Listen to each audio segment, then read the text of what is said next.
trigger that. I will do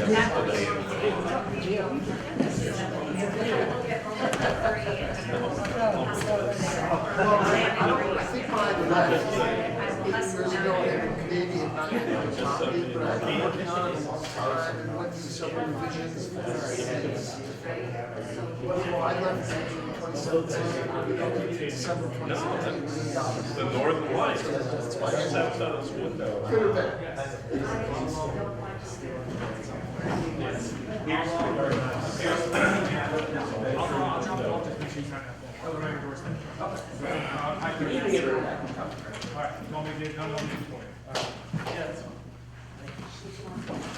Good evening, everyone. Thank you for coming to our January 20th Piermont Board of Trustees meeting. If everyone please rise and join me in the pledge. Pledge allegiance to the flag of the United States of America, to the republic for which it stands, one nation, under God, indivisible, with liberty and justice for all.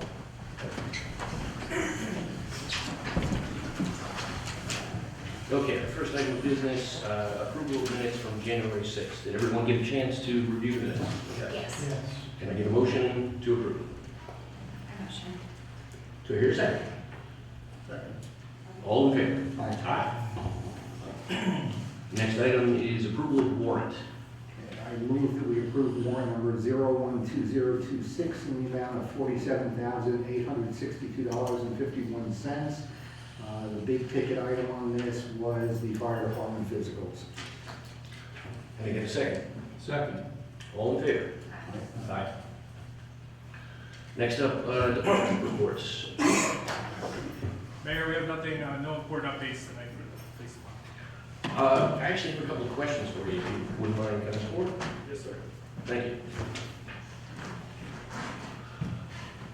So one of the issues that we've been struggling with and has kind of gone back and forth and doesn't make any sense to almost everyone involved is the question about truck parking on Gare Street. So I had a conversation with you previously where you expressed some of the limitations and what you could do about it. And I'd just like to hear that from your perspective and start the conversation about if there's some way that we can fix that.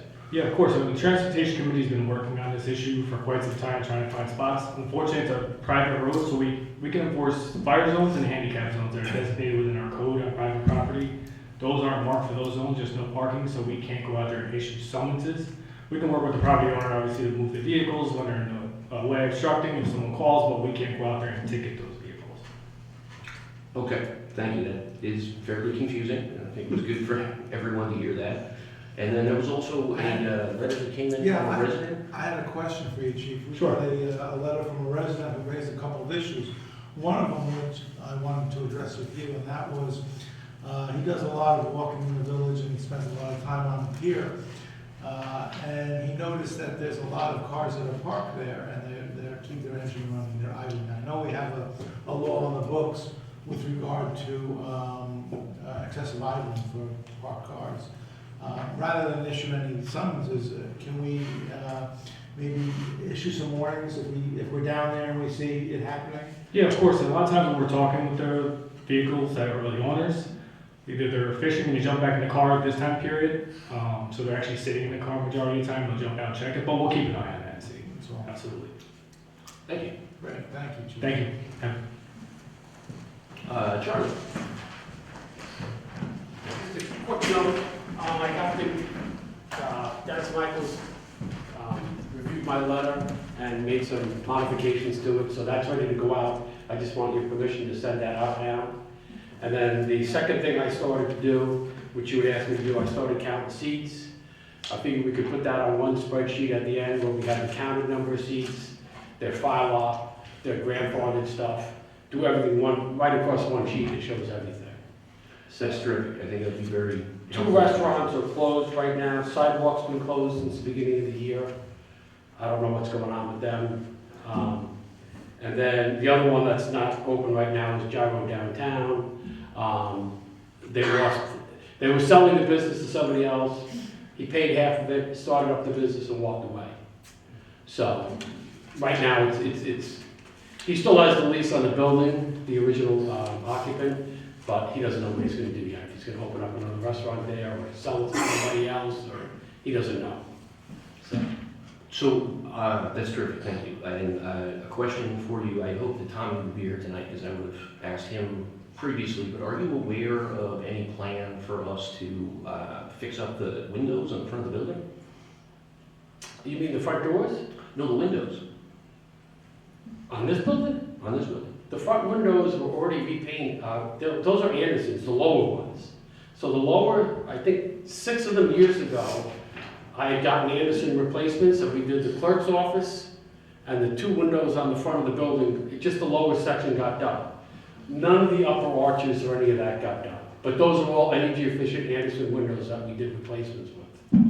And that was, it's gotta be 7, 8, maybe 9 years, I think, Yeah, it's been a while, and I think that the paint is starting to peel off of the surround for the windows, not the windows themselves, but... Yes, the old opening. Yeah, The last time that got painted was when they fixed the roof on the both edges and got rid of the Yankee gutters, and they put the gutters to the outside. They reshingled the lower part of the roof then, and while the guy was here with the crane, I had suggested to somebody, why don't we get him to paint the front of the building, and they did. So they did the trim, and I think they did the windows on the front. I don't know if they did the individual panes, but I think they did the trim around the windows real quick. But I agree with you. Maybe we should look even to getting those capped. Because they're Anderson windows now, so they're 20-year warranty on the finish. So maybe you get the front cap, because those are square windows, it'd be easy to do, and then at least it buys us some time.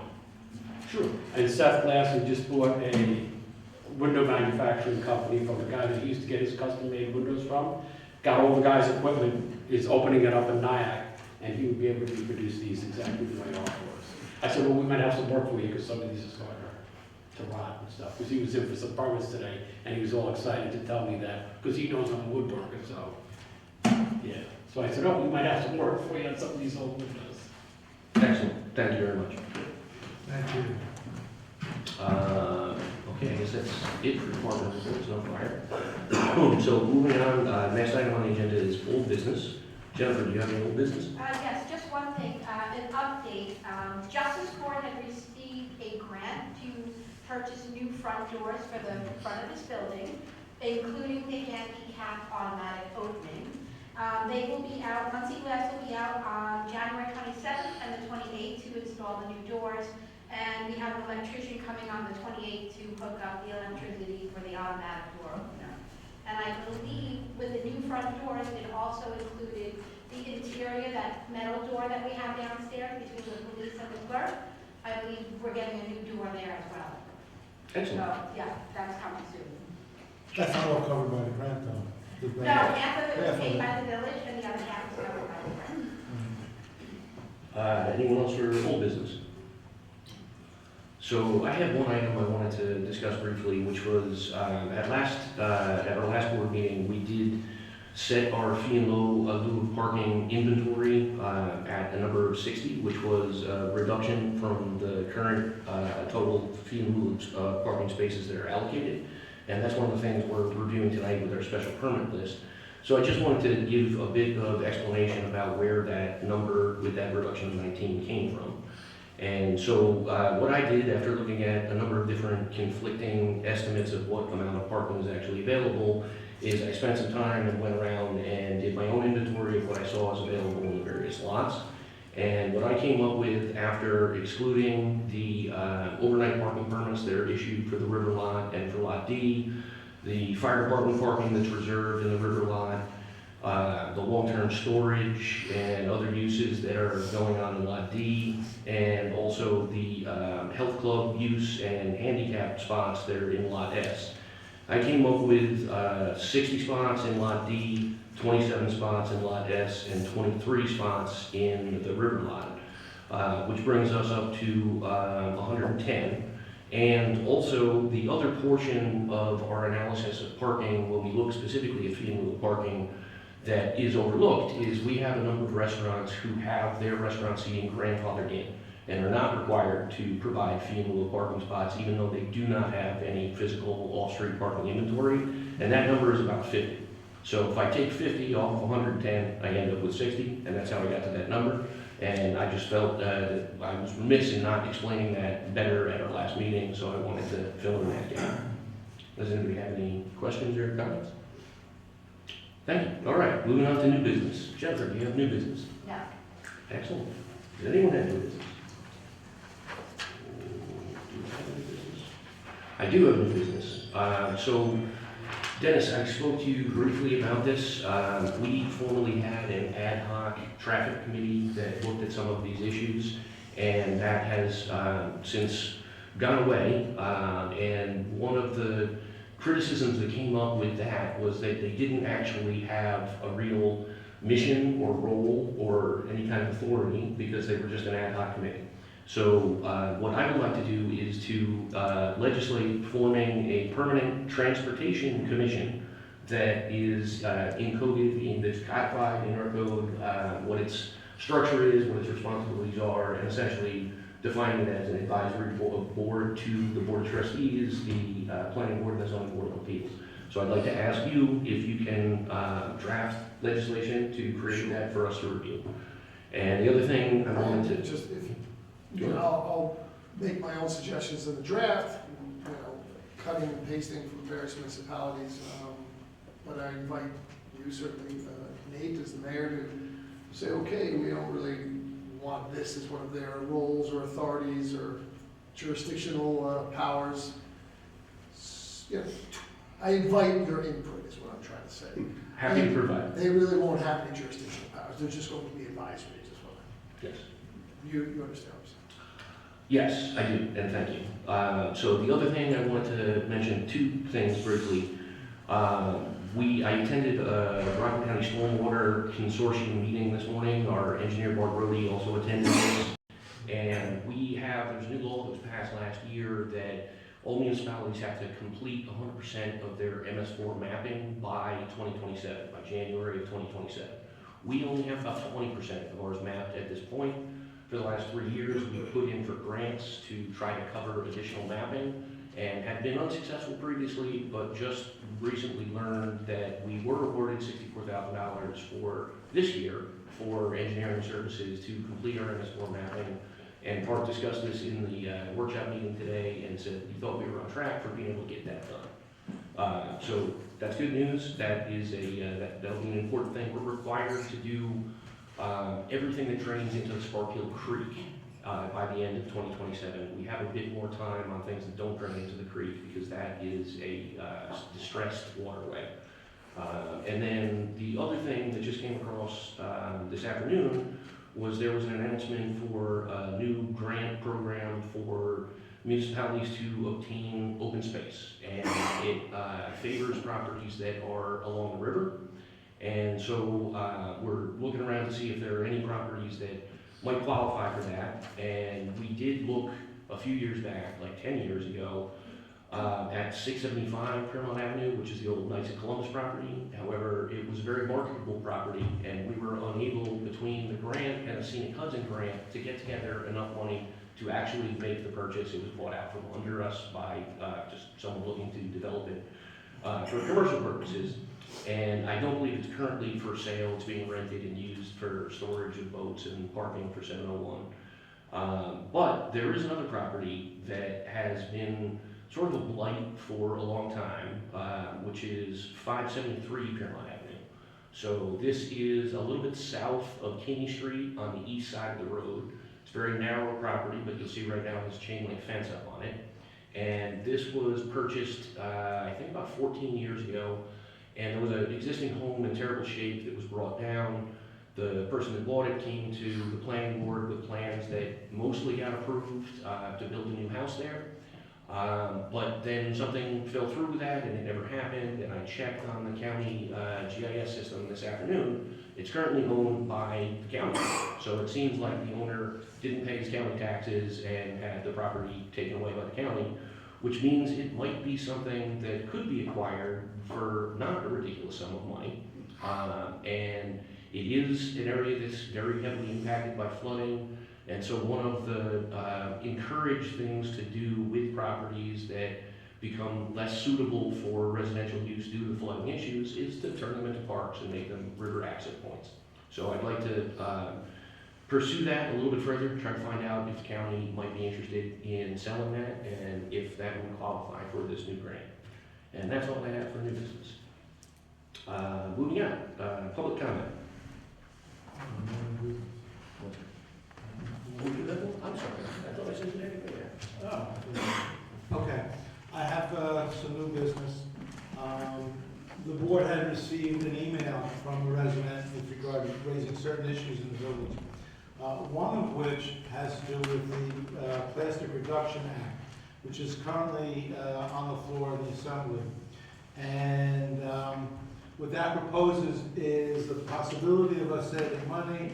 The estimate for 9 municipalities already in the state is like $411 million in savings by cost cutting and reducing the amount of plastics that are being used, up to 30% reduction. It also provides significantly for a small fee to be paid by local small businesses who have packaged goods, and those fees would get paid to the municipality. So the resident was asking for us to review the statute and, if warranted, climb on board and issue a letter of that we are in approval and support of the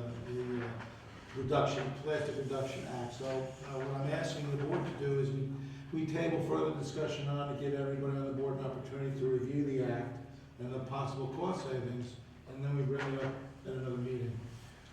Another issue that was raised by the resident had to do with idling cars on the pier, which I've already addressed with the chief. And we're going to see if we can police that a little bit better. We understand that people fish there in the winter and they want to be in their car for warmth. So that's been addressed. With regard to one of the issues that was raised having to do with trees along the pier road on both sides, that there are rocks that are on the root bed that are hindering the growth of certain trees. I took a drive down there today and I noticed there were a lot of immature trees that looked like they were dead. So what I'd like to do, I guess, is explore the possibility with DPW the next time Tom is here. When the spring comes, see what trees are dead or dying and have those removed because they're just going to be unsightly. With regard to other trees that are either compromised or healthy, we want to keep them healthy, and if there's other material that have been taken from other parks and projects in the village, and I understand Half Moon Park may have some materials and rocks we can use, we could shoulder those trees that are compromised and possibly save them without diminishing the amount of parking that is alongside the roads for people enjoying the pier or fishermen. The last thing that was raised, and it's been raised before, so technically I guess it's old business, but it's been addressed previously, so that would be done again, and that has to do with gas leaf blowers, which has been raised previously. The board was going to address it, and further discussion was had, and to avoid the possibility of neighbor against neighbor and the possibility of police involvement and enforcement, that whole discussion was tabled. But I understand that our mayor has come up with a proposal that may satisfy, at least to a certain extent, the whole leaf blower situation. So I'll turn it over to Nate. Sure, thank you. So yes, the concept that I came up with after discussing this with a couple of other municipalities is a two-step process. And I've discussed this with Dennis. The first part of the process is to create a registry for landscaping contractors in Piermont. So right now, if somebody comes in as a contractor to do work on a home, they're required to go to Charlie and get a permit for that, which gives Charlie an opportunity to make sure that they're licensed and insured. If you're doing landscaping in the Village of Piermont, since there is no permit required for landscaping services, you never go in and register or announce yourself to Charlie in any way. He doesn't have any opportunity to determine if you are actually licensed and insured, as you should be. And also, he doesn't have a good opportunity to give you a list of the rules and regulations that are pertinent to landscaping within the Village of Piermont. So what I would like to do is to establish a registry for landscaping contractors, and then also create a ban on commercial use of gas-powered leaf blowers that would be one of the things that we would inform people of when they came in to register with the building department as landscapers doing business in the village of Piermont. And that way, some of the enforcement burden that would otherwise fall to the police based on neighbors calling in complaints could be cut off at the pass by telling them up front, that's not something that you're allowed to do, here are the parameters, and also giving the building inspector as code enforcement officer an opportunity to help with that enforcement, whether it be issuing a warning or making sure that they have the information.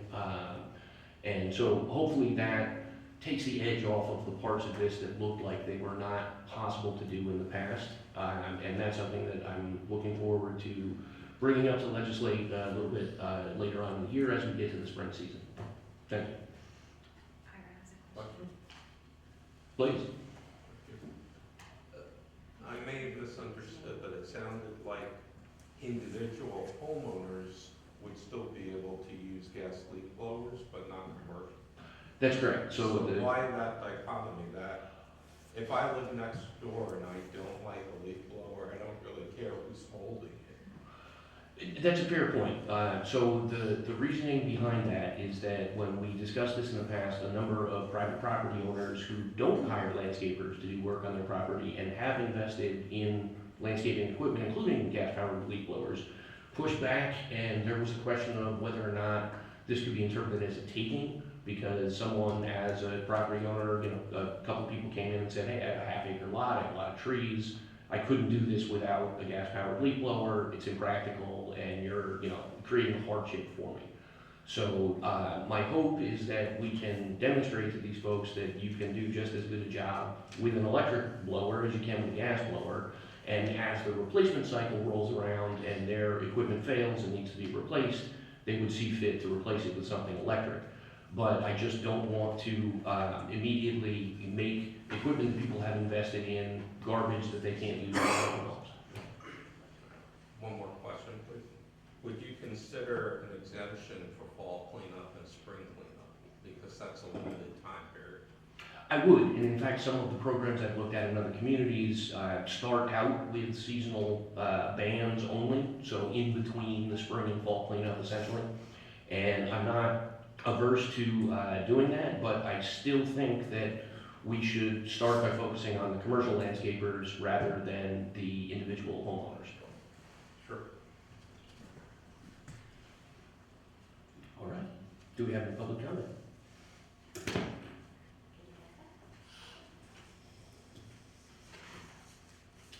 We do. We have Noreen Myers-Wright. Noreen, will you come forward, please? Hi, my name is Noreen Myers-Wright. I live at 508 Gare. I am the president of the Piermont Landing HOA, and I am here tonight representing them. Would like to talk about the request that we had made previously in December for traffic safety on Gare Street and Piermont Avenue. But before we get to that, I would just like to state regarding what you just announced with the gas-powered leaf blowers. We contract with a commercial landscaper. Our contract runs from December through the end of December. So if you're going to put changes in place this coming spring, that is going to negatively impact that contractor, and our budget is going to be affected. We've already signed a contract with terms for gas-powered leaf blowers. I'm happy to address this for our next year's contract, but this is not something we can address for 2026. So I don't know if you can create a workaround for the landing or for other, people in our situation, but I just wanted to point that out to you. Appreciate that. I'm not looking to make it more difficult because frankly, I'm in favor of reducing the amount of gas-powered leaf blowers. Okay, so the traffic. I thank you for your note back to me today, Nate. And I just have a couple of follow-ups. I want to clarify, when you say that the landing HOA should support and advocate with the owner of Gare Street, are we talking about Phil Griffin? Yes. Okay. Will the village board also be reaching out to Mr. Griffin Yes. to ask him permission to, and then that's what is a little confusing. You want our HOA to write to Mr. Griffin asking him for permission for our village police department to issue parking tickets to trucks parking at the end of Gare Street Yes. in the no parking areas. Okay. I'm not sure how us, our organization asking him is gonna influence him, but I'm happy to work with the board and with our with the management company. I do have, and I do hope the committee that you're going to form for traffic safety is created soon, because this situation at the end of Gare does not just impact the Piermont Landing residents, that impacts anybody visiting our village. And giving traffic tickets is not the solution. That negatively impacts our restaurant owners, and that is not something that we're asking for. I do want to know how, if this is in place, that a private property owner, an owner of a street has to give permission for no parking tickets to be issued. How is it that tickets are being given inside of Piermont Landing when our residents park in a no parking zone? So I think I can answer part of that, and I think part of it Dennis can answer more eloquently, but the reason why I asked our chief to make a comment about it was because there's all kinds of confusing elements to this. I understand it doesn't make any sense. But what I do know is that one reason why tickets can be issued on private property is if you're parking in a fire lane. If it's marked as a fire lane, that's different than it being marked as simply no parking. And we do have enforcement authority, as the chief just pointed out, to write those types of tickets. So I don't know if what you're referring to may be someone parking in a fire lane, because for a lot of people, no parking just is no parking. Whatever the reason on the sign for the no parking doesn't really matter. Right. And I'm also unsure if some of those tickets may have been written in error in a situation where there was an officer that perhaps was newer to the force and wasn't aware of how bizarre our situation is here in Piermont.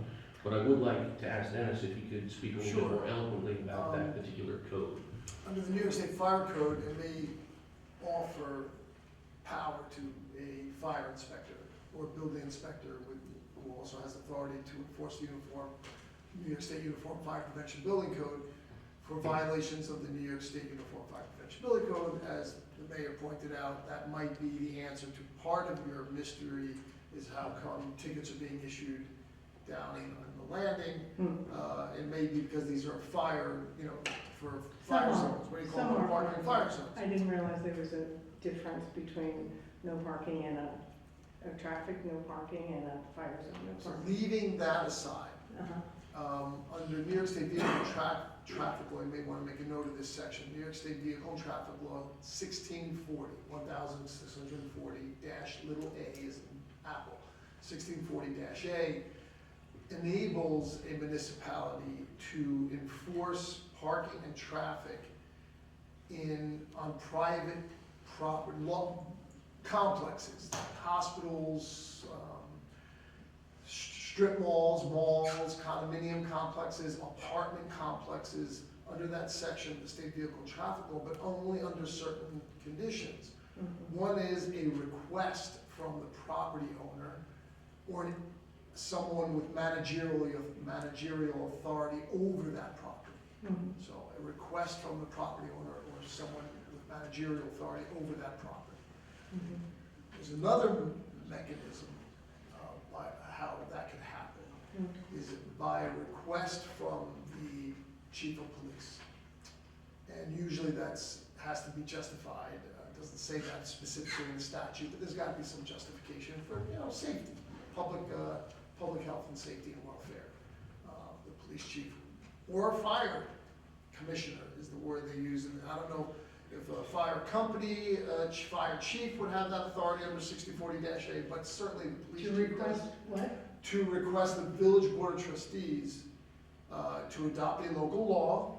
So our Piermont code would have to add an article or subchapter empowering our police force to enforce traffic and parking regulations on these types of large private properties. That's the answer. And that's why I asked Dennis to explain it, because that was too much for me, but since.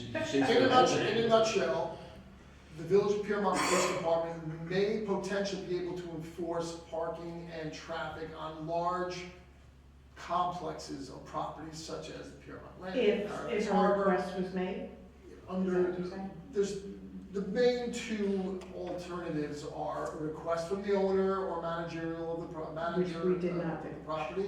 The other is a request by the chief of police or fire commissioner. And the reason I put that into my message to you was because it's just so extraordinarily complicated, but it is Phil's property, and yet the easement says that the HOA is responsible for the maintenance and landscaping. So I didn't know if that put you in a quote-unquote managerial role, where that might be something you're allowed to ask for, and I also don't know if Phil has made arrangements with anyone, like for example, some of the things stored in Lot D. It's, it's private property, we're not supposed to have overnight parking there, but he's granted people permission to put stuff for long-term storage there. And my understanding is that he's within his right to do that. So part of what's confusing about this may be, and I don't want to say that this is the case for sure because I have nothing to base it on, it's just a possibility, but it may be that he gave permission to Riley's to use that location on Gare Street, despite the fact that it says no parking, to do loading and unloading of their vehicles, and that makes everything more complicated. So, yes, the reason I put in my message to you that I would appreciate your support in advocating for that is that he may not be inclined to do so. The fact of the matter is, he has not done so for many, many years, and that may be because he's enjoying the ability to kind of have it both ways. I don't know. We may have to try to convince him that this is something that is in everyone's best interest, and I'm happy to work with you on getting that done. If I could just add to that, Nate, most municipal boards, village boards, town boards, are hesitant to enforce police enforcement on private property complexes without the request of the property owner, or the actual word in the statute is a person in general charge of the operation and control of the private property. So I'm not sure if the HOA would No, we're not in charge of, if we're talking about the intersection, that has nothing to do with us except that we have the cost of maintaining it. But, as far as making this type of request, that's not us. My other part of my question If I could was just finish inside. my point. Oh, To sorry. segue off what Nate was saying is, I think hinting at is that, sure, we could have the police chief look into it, report back to the village board and say, yeah, I think this is a good idea that we adopt a local law allowing the Village of Piermont's police department to enforce traffic and parking on the private condominium apartment complexes, out in RD East, RD West, et cetera. But if the owner is not cooperating That's with going to be the that, end of the line. it could just, the village boards and town boards are hesitant to get involved in that if the property owner is not gonna be cooperative. So I think that's what Nate is kind of hinting at, is we prefer to have the property owner, i.e. Phil, So would we? So, indicate his interest in that. so who is held liable should an accident happen? And I have to say, it's an accident waiting to happen on that corner. Who's held liable? The property owner? I think it's the property owner. Dennis, correct me if I'm wrong. Well, I wouldn't let you answer that. If it was the village, we wouldn't tell you. And I wouldn't tell the mayor to tell you. If the village has no enforcement, but I'm gonna answer it as generally as I can. Obviously, each accident is dependent upon the factual circumstances surrounding it, leading up to it. notice of defects, prior notice of defects to whether it's a private property owner or to municipality. So many factors go into liability, and in New York State, we have something called comparative negligence. It's very rare that one person or entity or business is 100% liable. It's usually apportioned by a jury, 70%, 30%, 60-40, etc. But if it's private property, a private roadway, and it's not maintained or policed by the village, it would be hard to point to the village as being a primarily liable party for some accident or misfortune which had happened on a private road. Understood. My concern, as complicated as this is, if Piermont Landing has been given the easement under the term with the guidelines that we have to maintain that road, our concern is how far does that go? And where do we become responsible for something happening because the owner of the property chooses to allow people, trucks, to obstruct people's view and an accident happens. So this is why, you know, we're concerned because somehow we are going to get snagged into this. So I really urge you to create your committee and figure out a solution other than parking tickets. That's a good point. I mean, if you bring it up that the landing is responsible for maintaining that street, they're also responsible, I would argue, for maintaining safe passage on that street. And if there is a truck that is historically parked in that lane at the foot of Gare Street, that could potentially raise some liability as not being able to maintain safe passage on the I street. think there's certainly An argument could be made. Yeah.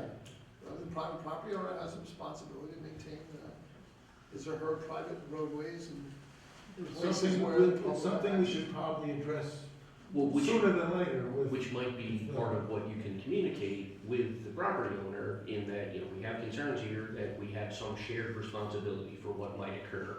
And we don't see anywhere in this easement agreement that we're responsible for taking on liability for you giving someone permission to do something that creates an unsafe situation. Or not giving the police department authority to enforce the no parking sign. Yes. Okay, thank you. Thank you. Just follow up. Can you come forward, please, sir?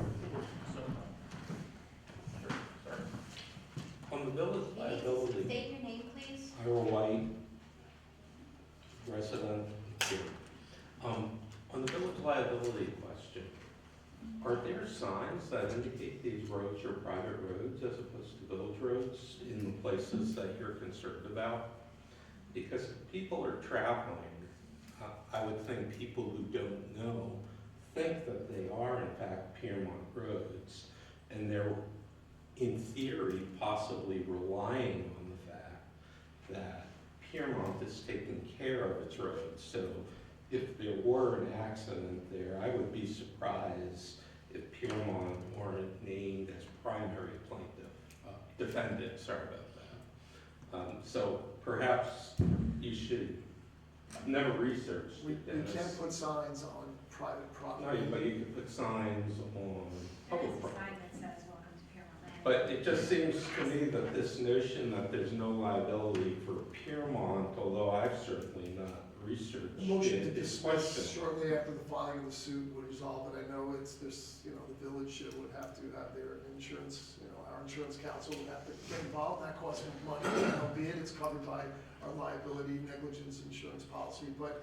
I would think that if it's not our road, a motion to dismiss and at the initiation of that lawsuit would quickly resolve it with evidence that it's not our road and there's no legal document that indicates that the village is responsible for maintenance or repair. That would be probably disposed of in a motion to dismiss before the case even before the ink is dry on the paper. There are signs in some locations, they don't explicitly indicate private property, but, you know, down at the corner over here, it says welcome to Piermont Landing. And over on Ash Street, there's also another sign. It's not very clear. I don't want to belabor it, but just give me 3 seconds longer, 3.5.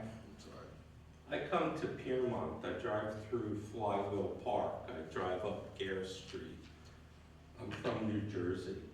I have no reason to think that these roads are anyone's roads but Piermont roads.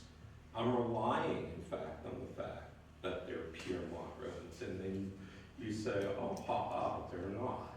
So I think it's an issue I suggest to get into if you really want to shield yourselves from liability. Thank you. Thank you. You know, he brings up a good point. I think if you want to see an indication of which roads are public and which roads are private, just look at the pavement and you'll see what's cleared by our DPW, what's salted, what's plowed, and everywhere else that you see ice and snow build up, or primarily ice, like around Flywheel Park and Flywheel West, is obviously private. And I think maybe we should address that at some point.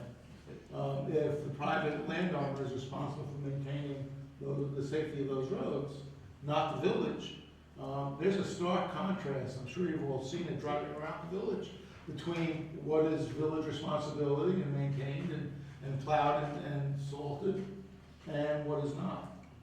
And that's a potential issue for us to deal with, I think. Legally, it doesn't hurt if the village has some extra dollars, put signs up as soon as the village road ends. It's not just a question, Dennis. Private road, you know, with an arrow. No, I'm not suggesting that. What I'm suggesting is it should be a safe passage for everybody on every road. And we shouldn't delineate between what's public and what we're required to maintain, and what's private, where the private landowner who's given us passage and easements along those private roads, they should be maintained. I'm not gonna delay the meeting, but I can look very quickly, not now, No. but within I'm the next just raising few minutes. Because I'm sure, I noticed it now. I know that there's probably something in our code that talks about private property owner's responsibility to keep the sidewalks clear of snow and ice. Right. That's usually sidewalks. There might be something in here that, that could be interpreted as including private roads. Well, so we've been through this before with the church on Verdun, and so my understanding is that it's not actually permissible for us to use village equipment and staff and taxpayer dollars indirectly to do snow removal on private property. Well, I'm not suggesting that we do. Okay, Or so it sounds like you were, yeah. No. That should not be our responsibility. I'm not even suggesting that. What I'm saying, it should be the private property owners. And maybe we could enforce that a bit better. For real? I mean, Spruce Street? I already have your answer. Paper Street? 172-4A, paragraph A. It says it right here. I'm not gonna recite it. You can read it at your leisure. It's clear here that not, including but not limited to private roads, driveways, and parking lots, not in addition to sidewalks, must be kept clear of ice and snow. There you go. Just to be clear, my issue is that nobody knows. It's not who on the books is responsible. It's to an innocent person who says, hey, I'm invited to Piermont, great Main Street, great restaurants, I think I'll walk over to the pier, and now I get hurt, and you didn't tell me that, when I stepped 1 foot further, it was no longer Piermont. That's the issue that I'm pointing out. I understand, and I think that was Dennis's comment about if we had $2 for signs, we could put signs at entrances saying, you're entering private property, which might do something to ameliorate that. Okay, moving on. Our next item is reviewing all our special permits, including FEMA parking. And Joe, if you wouldn't mind, I'd like to start with you and this plan that you presented us for the farmers market for 2026, which, thank you for putting it together. I think this did a great job of addressing the majority of the questions that people had, that I had personally, about what the schedule is, about what the locations would be. I will start out with just one question for Dennis, which is that the rental agreements, I don't know if this is something that is required or is just recommended, but there is no written rental contract for the use of Flywheel Park. And I think that's because the owner just wasn't comfortable doing that. Is that assumption correct? You know, I don't really know. He just, typically an entity wants to have a contract like the library, and they want to have the clauses in there to make sure I'm doing what I'm supposed to do, and leaving when I'm supposed to leave, and cleaning up and so forth. For whatever reason, I didn't request one. It was just a verbal agreement, and he said, go for it, and it's been working out fine. He's been happy. He's very concerned about making sure that, one of his big concerns is that we don't park illegally along particularly along like in front of Confetti's on The north side edge. yeah. So we always put cones there to try to prevent that, which helps. But other than that, I don't really know why he did ask for one. Is that any kind of issue for us to? For the village, For, yeah. for the village. whether or not the farmer's market has a private contract with another private entity, the owner of the. The lease to use the space that he wants a special permit for. It's not our concern unless there's something in the code. I know I did research this, and I did send you an email, not on that specific question, but it had to do with the waiver of the permit fee. And my recollection of that code provision that relates to the permit that the farmer's market would need to operate vis-a-vis the village government. Yes. I don't recall reading anything in there that the applicant for that permit must have a written contract or agreement or license with the private property owner to hold the event or function that the permit application to the village is relating to. Again, in a couple of minutes, I could probably double check that. Charlie. But Charlie may know the answer of the Well, I can just narrate on this. With the file op and with him renting spaces to people, he will never put it in writing. So there's these verbal agreements with Phil and some restaurants, supposedly that they get parking. He will not put it in writing. And then the number that the restaurant tells me is one number, and the number that Phil tells me is another number on how many spots they have. So that's been an ongoing issue for a while. Well, and the interesting thing you bring up fee and lieu parking is that the code, the language in the code regarding fee and lieu parking explicitly says you have to provide proof of a lease agreement that you're using this private property. I don't recall either seeing it under special permit, but I know when you came in originally for the permit, when it was M&T, you did provide an Correct. agreement with M&T, probably because they wanted to have it more than you. Right. But it wasn't something difficult to produce, so it was part of your documentation and was helpful to us. And I'll have the library one probably this week. Okay. Although I don't think there'll be a market this Sunday because of the temperatures. I do that. Yeah, and snowstorms, And that, snow. and that too, yeah. Chapter 41 does not indicate that the applicant for what's called an event parade procession or special event permit, nothing even intimated that a rental agreement, a license agreement, a contract that the applicant has to show to the village board of trustees, has with the private property owner to have that event or parade, etc. Although it does say one of the submissions is, but I would say would not cover this, is any other information which may be required by the board of trustees. I would say insisting upon that from an applicant for a special event permit. I'm not sure what the justification would be from a governmental concern viewpoint. Why would you need to see that? Yeah, I don't have any particular concern about it, and I think we all understand that if he wasn't comfortable with it, it wouldn't be happening there. Yeah, if a certain restaurant owner decided to come back, Yeah, exactly. we'd probably be gone from there, so. So does anyone else have any questions or comments about this operating plan for the market for 2026? I just have one question. It was very well done. Thank you, Joe. Sure. The old age question that deals with music Sure, and amplification, yes, sir. which has been raised, I don't have to tell you. You leave that word out of your... The word amplification? Statement. Do you plan on being amplified? Yes. Because So I could put the that. only issue I have is the language that you use with regard to volume, something about it not being disruptive to residents around the farm, which is really a subjective Sure. term and a can of worms. It's a small confined area, I know you get wind off the water. Does it have to be amplified? Is there a big difference from your standpoint, your viewpoint, having it non-amplified versus amplified? I have no problem Yes. with music, I love music. Acoustic music I like even more, but I'm asking you, so we don't get into these issues come the spring. Yeah, because of the size of the park, and the way it's kind of out, if you're sitting there with an acoustic guitar, but no, you really don't hear it, unless you're right in front of it. Yeah. I think, one of the people that complained, and I spoke with her personally a few times, and turned it down.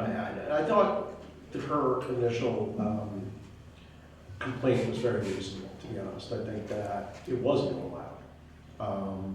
And so You turned the speaker, I think, at that point. we did that, but we also just turned it down in volume. And I gave that resident my phone number and said, call anytime if you think it's too loud. Okay. We will turn it down. So we've turned it down significantly. I think it was not an unreasonable request. I really don't think it was. I know who you're talking about. Yeah. She's not the only one. There are Okay. other people Okay. who've mentioned it, but for whatever reason, they didn't want to come forward, they're afraid, whatever. Did not. Um, We could put some, like if you want some, Decibel level? yeah, some sort of wording in there that makes it a little bit more, because it is subjective. Even when I wrote it, I wasn't sure how to best, convey that message, where it gives it some kind of. All right, give us a benchmark, maybe you could come up with a number, Okay. or the chief and the two of you could put your heads together, come up with a number that, people like music, but they'll, it's 4 to 5 hours on every Sunday. Right. Right. If I could just add, Sure. I think also the fact that you moved it facing the library instead of facing the residential units, I think has helped alleviate the impact.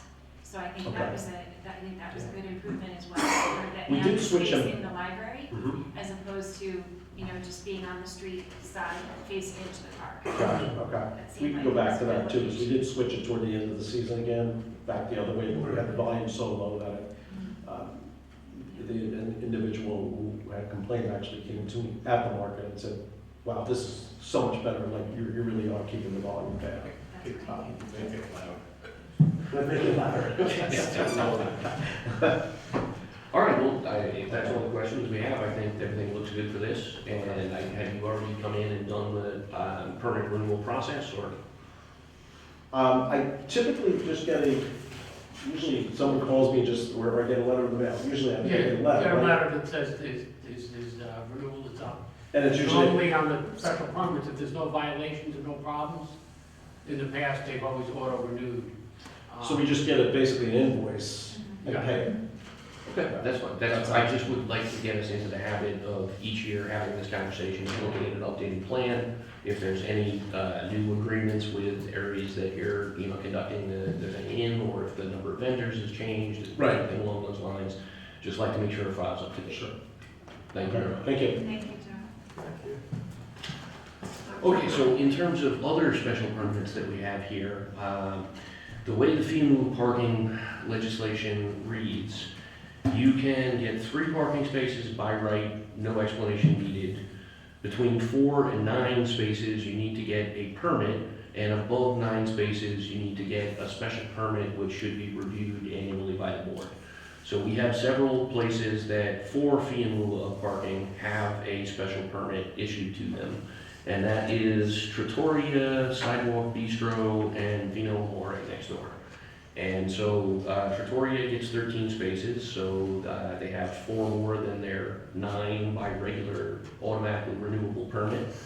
Sidewalk has 12 spaces, so 3 more than the 9, and Vino Amore has 25 spaces, so a lot more. And one of the consequences of reducing the fee in lieu of parking inventory to 60 for this year is that right now our total allocation is 79 spots, and that's more than 60. And so not everybody that had spots last year is going to be able to get all of the spots that they had last year again this year. One of the things, as I understand it, about fee in lieu of parking is that those spaces beyond 9, in terms of renewal, are distributed on a first come, first served basis. And so folks that have more than 9 that need to come in and get their renewals may end up, if they're tardy with that renewal, not being able to get all the spaces that they do currently have.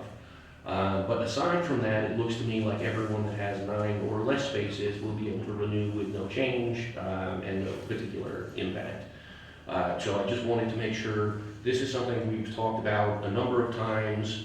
Things seem to shift around. It's the winter right now. This is the season when restaurants decide that they can't figure out how to make a profit and then want to look at a different business model. So I just wanted to make sure that everybody on the board was aware of who's currently using this program and who's using it by right, who's using it by permit, and who requires that additional annual reviewed special permit. So thank you very much for putting that together, Charlie. And I think we may also have some, so I don't know how up to date this is, but has everybody paid for this year yet? So, Community Market has not paid at all this year. So I sent them a letter, and now that the administration changed, they had a couple of months to get it done. We have to look forward into prosecuting them for not paying, or how we want to move forward on that. Vino Amori paid half originally, and then staggered some checks out to us to pay the rest. I do have the checks, but they get deposited every so often as he has enough money. But the only one that didn't pay at all and refused to pay was Community Market.